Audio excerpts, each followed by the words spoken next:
In the vast, windswept plains of Wyoming Territory, back in 1887, Elias Hawthorne lived a life as solitary as the endless horizon. His homestead, a modest sod house and a weathered barn, sat on 160 acres of land he claimed a decade earlier. At 45, Elias was a man carved from toil and sorrow, his face a map of sun-etched lines. His wife Mary had passed away 8 years before, taking their infant son with her. Since that day, silence had become his closest companion. Once a month, he'd ride into Laramie for supplies, his interactions limited to quiet nods. The townsfolk called him the Quiet One, and he didn't mind. Loneliness, he figured, was a familiar ache safer than the false promise of hope.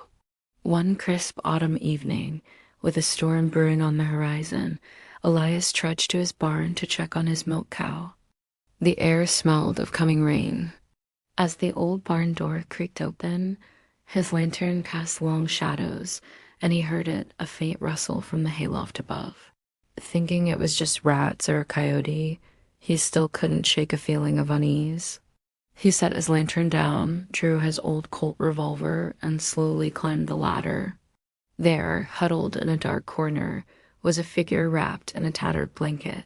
Not an animal. A person. "Who's there?" Elias growled, cocking the hammer. A young woman's face emerged from the shadows, pale, dirt-streaked, with wide, terrified green eyes. She couldn't have been more than 20. "Please, don't shoot," she whispered, her voice trembling. "I'm not here to steal. I'm just hiding." Elias lowered his gun, but his suspicion remained. Strangers on the frontier often meant trouble. Hiding from what?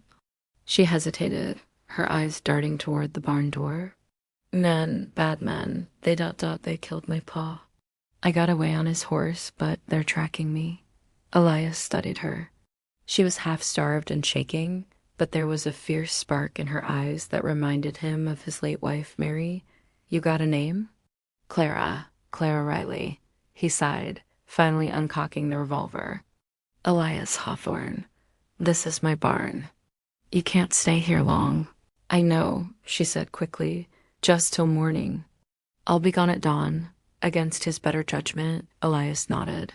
"Come down, I'll get you something to eat." That single night changed everything. Over a simple supper of beans and cornbread in his small sod house, Clara shared her story. Her father, a small rancher near Cheyenne, had been murdered by a notorious outlaw named Black Jack Harlan and his gang after they rustled their cattle. Clara had witnessed it all from a hiding spot in her own barn loft. She'd fled with nothing but her father's horse and an old revolver. "They'll kill me if they find me," she finished, her voice barely a whisper. "I saw their faces." Elias listened in silence. He had heard of Harlan, a ruthless man with a $500 reward on his head. The law was spread thin out here. A lone farmer and a terrified girl were on their own. "You can't outrun them forever," he said, his voice raspy from disuse. He looked at her, truly looked at her, young, alone, and grieving, just as he had been for so long.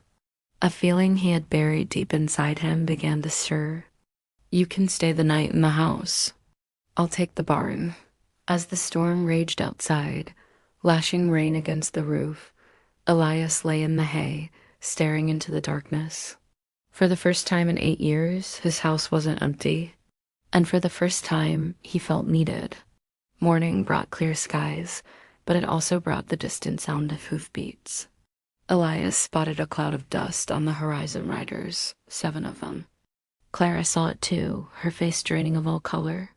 "It's them. Get in the house. Bar the door," Elias commanded. "Do it." She ran inside as Elias grabbed his Winchester rifle from the barn and took cover behind the corral fence. The riders fanned out as they approached. The leader, a big man with a scarred face, was unmistakably Black Jack Harlan. "Howdy, farmer," Harlan called out, his voice laced with menace. "Seen a girl around here? Dark hair, green eyes. Stole a horse from us?" Elias steadied his rifle. Ain't seen no one. Harlan smirked. Mind if we look in your barn? I do mind. The tension was thick enough to cut with a knife. Harlan's men shifted in their saddles, their hands hovering over their guns. Then we'll just take a look anyway. But before they could move, a shot rang out from the house. It was Clara, firing her father's revolver from the window. She winged one of the outlaws and chaos erupted. Gunfire filled the morning air. Elias, a seasoned frontiersman, dropped 2 men from his cover. Harlan charged the house, but Elias's aim was true. A single shot to the chest sent the outlaw tumbling from his horse dead. Seeing their leader fall, the remaining gang members turned and fled. When the dust finally settled, 3 outlaws lay dead and 2 were wounded. Elias tied them up for the sheriff. Clara emerged from the house, shaking but unharmed. You saved my life, she said, her voice filled with awe. We saved each other, Elias replied, a small, unfamiliar smile touching his lips. Word of their bravery spread fast. The reward for Blackjack Harlan was split between them, giving Clara enough money to start a new life anywhere she wanted, but she didn't leave. Weeks turned into months. Clara stayed helping with chores, filling the quiet house with the warmth of cooked meals and easy conversation. They talked by the fire, sharing stories of loss, dreams, and their love for the unforgiving land. The lonely farmer and the orphan girl found solace in each other's company. One spring evening, as wildflowers bloomed across the plains, Elias took her hand.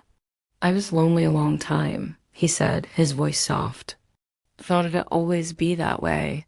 Me too, Clara whispered back. They married that summer in a simple ceremony in Laramie. The farm thrived. Their cattle herd grew, the fields yielded bountiful harvests, and soon the sound of children's laughter filled the once silent homestead. Elias Hawthorne's life, once defined by solitude and despair, was forever changed by that stormy night in the barn. The quiet man had found his voice again, and the empty plains had given him a second chance at family, hope, and a quiet, profound joy. Thank you for watching.